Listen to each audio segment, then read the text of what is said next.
La descente de la montagne fut moins périlleuse, comme si la nature elle-même facilitait leur retour.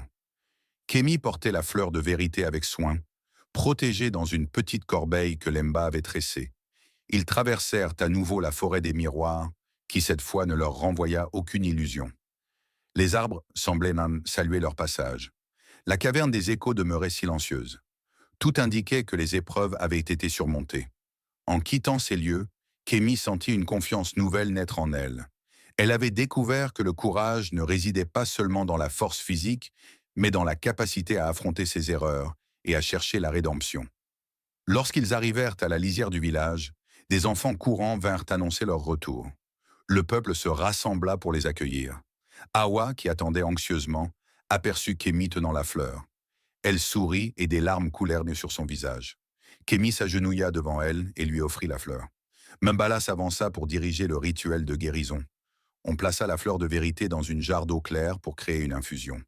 Le griot pria les ancêtres, puis il fit boire cette infusion à ceux qui souffraient des effets de la jalousie, des sorts et des rancœurs. Les premiers à boire furent les enfants, puis les femmes et les hommes. Certains pleurèrent, d'autres rirent. On disait que boire cette infusion révélait la vérité de chaque être et lui permettait de trouver la paix. Au bout de quelques jours, un changement s'opéra dans le village. Des querelles anciennes furent réglées, des voisins se réconcilièrent et la confiance revint. Même Awa, malgré ses blessures, se sentit libérée d'une fatigue qu'elle portait encore. Elle retrouva son énergie et son sourire. Le prince, touché, remercia Kémy publiquement. « Tu as manqué, dit-il, mais tu as choisi de réparer. Que ton exemple soit un enseignement pour nous tous. » Le roi et les anciens se réunirent ensuite pour décider du sort de Kémy. Beaucoup pensaient qu'elle avait payé sa dette, d'autres restaient méfiants. Après de longues discussions, ils conclurent que Kémy pouvait revenir au village, mais à condition qu'elle partage ce qu'elle avait appris. Elle deviendrait, à son tour, une conteuse, pour transmettre aux plus jeunes les dangers de la jalousie et l'importance de la vérité. Kémy accepta avec gratitude. Elle se promit d'utiliser sa voix pour faire le bien. La vieille sorcière, quant à elle, ressentit la perte de son apprenti. Elle tenta de lancer des sortilèges pour empêcher Kémy d'être acceptée, mais le pouvoir de la fleur de vérité et la vigilance d'une guilde la repoussèrent. Elle comprit que son influence diminuait. Le masque de son côté était replacé sur l'autel et son aura semblait plus lumineuse. Dans le cœur de chacun, il était devenu symbole non pas de peur, mais de justice et de réconciliation. Alors que la vie au palais et au village retrouvait son harmonie, un événement inattendu survint. La vieille sorcière, furieuse d'avoir perdu Kémy et de voir son pouvoir diminuer, décida de revenir pour se venger. Elle profita d'une nuit sans lune pour infiltrer le village, dissimulée sous la forme d'un vieillard fragile. Elle se glissa dans la cour royale et prononça des incantations pour affaiblir les fondations du palais. Peu à peu, des fissures apparurent, des torches s'éteignirent, et une énergie sombre enveloppa les lieux. Kémy, qui était dans sa case, sentit cette présence. Ses apprentissages auprès de la sorcière lui avaient permis de reconnaître les signatures mystiques. Elle courut prévenir Mbala et Awa. Tous trois se dirigèrent vers le hall où se trouvait le masque Nil. Le griot pressentit qu'il fallait agir rapidement. « Le Nil peut repousser cette énergie, dit-il. Mais il faudra que quelqu'un affronte la sorcière et brise le sort. » Kémy sut que cette tâche lui revenait. Elle avait une dette envers celle qui l'avait séduite et devait mettre fin à son influence. Kémy sortit dans la cour plongée dans l'obscurité. La sorcière, sous sa forme de vieil homme, se redressa soudain, laissant apparaître sa véritable apparence. Ses yeux étincelaient de rage. « Ingrate !» siffla-t-elle. « Je t'ai offert une chance et tu m'as trahi. » Kémy répondit calmement. « Tu m'as montré un chemin, mais c'est moi qui ai choisi. Aujourd'hui, je choisis la vérité et la justice. » La sorcière lança une brume épaisse, visant à étouffer Kémy. Cette dernière respira profondément et se concentra sur les incantations de protection que la fleur de vérité lui avait inspirées. Elle invoqua les ancêtres et le Njil. Le masque s'illumina soudain, projetant une lueur blanche. Cette lumière perça la brume et atteignit la sorcière. Elle hurla, se couvrant le visage. Kémy s'avança avec le pendentif d'Awa dans la main, symbole de leur amitié. « Je te rends ce que tu m'as volé, dit-elle, jetant le pendentif à ses pieds. Il n'a plus de pouvoir sur moi. Le sol trembla. La sorcière tenta de fuir, mais Lungil, animée d'une force mystique, se tourna vers elle et la pétrifia. Peu à peu, elle se transforma en statue de pierre, figée dans une posture de colère. La brume se dissipa. Les fissures du palais se refermèrent. Les torches se rallumèrent. Les villageois sortirent de leurs huttes et virent la statue. Mobala déclara « Voici ce qui arrive à ceux qui utilisent les forces de l'ombre pour leur propre intérêt. La justice n'est pas une vengeance, mais un équilibre. » Kémi sentit un mélange de tristesse et de soulagement. Elle savait que la sorcière n'était pas seulement une ennemie, mais aussi une partie sombre qu'elle avait dû affronter en elle-même. La dernière confrontation marquait la fin d'une longue bataille et le début d'une ère nouvelle. Après ces événements, la communauté s'attela à réparer les dégâts matériels et émotionnels. Les anciens organisèrent des réunions pour parler des dangers de la jalousie et de la sorcellerie mal intentionnée. Le masque Ngil était au cœur de ces discussions. On le vénérait non pas par peur, mais en reconnaissance de son rôle dans la justice et l'équilibre. Les jeunes du village étaient invités à écouter des histoires d'anciens et à comprendre les leçons cachées derrière les contes. Kémi, désormais reconnue comme une conteuse en devenir, participait activement à ces rassemblements. Elle partagea son histoire, non pour se glorifier, mais pour montrer comment un mauvais choix peut mener à la destruction et comment la vérité et la rédemption peuvent restaurer l'équilibre. Elle racontait comment l'amitié avec Awa avait survécu à la trahison, comment la fleur de vérité avait guéri les blessures, et comment la justice était plus forte que la vengeance. Les enfants l'écoutaient, fascinés, posant 1000 questions.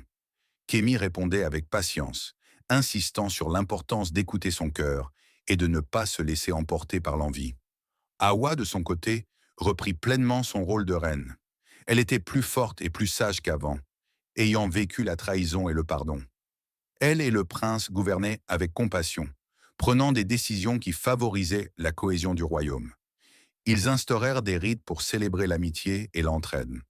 Une journée spéciale fut créée chaque année pour honorer le masque Njil et rappeler la leçon de Kémi. Lors de cette journée, on organisait des jeux, des danses et des récits pour célébrer la vérité. Le roi, impressionné par la maturité de Kémi, lui proposa de rejoindre le Conseil des sages en tant que voix des jeunes. Kémi accepta, mais souhaita également continuer à voyager dans les villages voisins pour partager son histoire. Elle devint ainsi une messagère de paix, portant le pendentif d'Awa non plus comme un objet de honte, mais comme un symbole de leur amitié retrouvée. Elle ne cessait de répéter « Le vrai pouvoir ne réside pas dans le fait de devenir reine ou sorcière, mais dans la capacité à reconnaître ses erreurs et à choisir le bien. » Lemba, qui l'avait accompagnée, fut également honoré. On lui attribua la protection des voyageurs et on l'encouragea à transmettre ce qu'il avait appris pendant le voyage.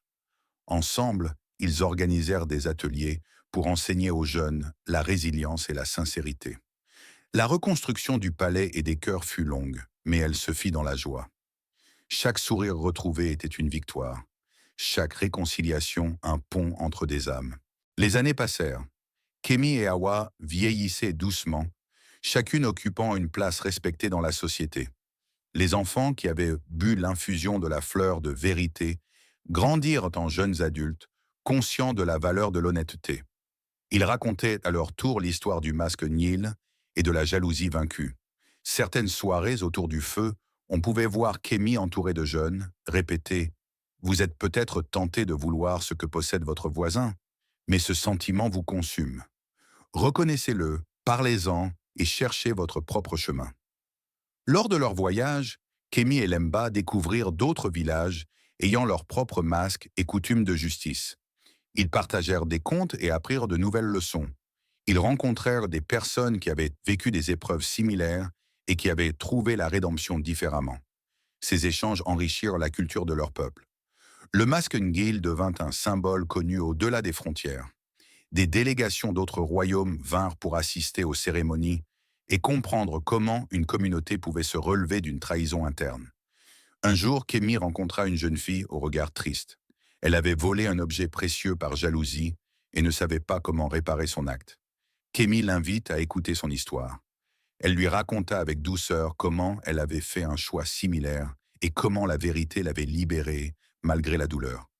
La jeune fille avoua alors son méfait, fut jugée selon les rites et reçut à son tour une quête pour réparer son erreur. Kémy la prit sous son aile, sachant que le cycle d'apprentissage ne s'arrêtait jamais. Avec le temps, le récit du masque Nil devint une épopée chantée dans des chansons. Des artistes sculptèrent des masques inspirés du Nil et les offrirent là comme gage d'amitié. Des conteurs itinérants transformèrent l'histoire en pièces de théâtre jouées lors des fêtes. Kémy observa ces représentations avec émotion. L'histoire qui avait autrefois brisé des cœurs servait désormais d'outil d'enseignement et d'unité. Hawa, assise à ses côtés, lui serrait la main et murmurait « Regarde ce que nous avons construit à partir de nos erreurs. » Le masque Ngil était toujours exposé dans le hall royal, mais on avait ajouté une inscription à son socle. La vérité est un chemin, non une destination. Les visiteurs étaient invités à réfléchir à cette phrase avant de repartir. Les ancêtres étaient honorés et les esprits des forêts étaient respectés. La sorcière pétrifiée restait dans un coin du temple, rappel douloureux des conséquences de la manipulation des forces sacrées. Les enfants jetaient parfois des fleurs à ses pieds en signe de pardon, car on leur avait enseigné que même les ennemis méritent la compassion. Lorsque l'âge d'argent arriva pour Hawa et Kémy, elles sentirent que leur temps en ce monde touchait à sa fin. Un soir de saison sèche, elles décidèrent de se rendre ensemble au lieu où elles avaient, enfants, prêté serment devant le masque Ngil. Le village entier les accompagna jusqu'à la clairière. Mbala n'était plus là, ayant rejoint les ancêtres, mais un nouveau griot, son fils, guida la cérémonie. On installa des bancs, alluma un grand feu et sortit le masque pour le placer entre les deux amis. Les enfants se rassemblèrent, impatients d'entendre une dernière fois leur histoire. Hawa prit la parole la première. Sa voix était tremblante mais claire. Elle rappela comment l'amour, la compassion et le pardon avaient été les piliers de sa vie. Elle parla de l'importance de se soutenir mutuellement, même lorsque la jalousie frappe. « J'ai appris, dit-elle, que pardonner ne signifie pas oublier, mais libérer son cœur pour mieux reconstruire. » Puis Kémy s'avança. Elle regarda le masque et sourit. « Je me tiens ici pour vous dire que personne n'est à l'abri de l'erreur. La jalousie m'a dévié, mais c'est en affrontant la vérité et en me pardonnant que j'ai trouvé la paix. Le Njil m'a jugé, mais il m'a aussi offert l'occasion de réparer. » Elle évoqua son voyage, la sorcière, la fleur de vérité. Les enfants écoutaient, fascinés.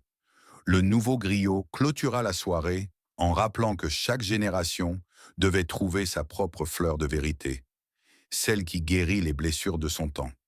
Il invite chacun à réfléchir à ce qui, dans sa vie, nécessitait pardon ou réparation. On entonna des chants, on dansa. La lune illuminait la clairière et le masque semblait sourire. Kémy et Hawa se regardèrent, sereines. Elles savaient qu'elles avaient accompli ce qu'elles devaient. Quelques semaines plus tard, Kémy et Hawa quittèrent ce monde à quelques jours d'intervalle. On raconte que, lors de leurs funérailles, un vent doux balaya le village et que le masque Ngil se pencha légèrement, comme pour saluer deux âmes qui avaient fait triompher la vérité sur la jalousie et la sorcellerie. Leur histoire continua de vivre dans les contes, rappelant à chacun que même lorsque l'ombre du ressentiment plane, la lumière de la justice et du pardon peut toujours briller. Ainsi se termine notre histoire. Grand merci à tous ceux qui s'abonnent et qui partagent nos histoires pour nous soutenir. Si tu n'es pas encore abonné, fais-le juste ici. Je serai heureux de te compter parmi nous.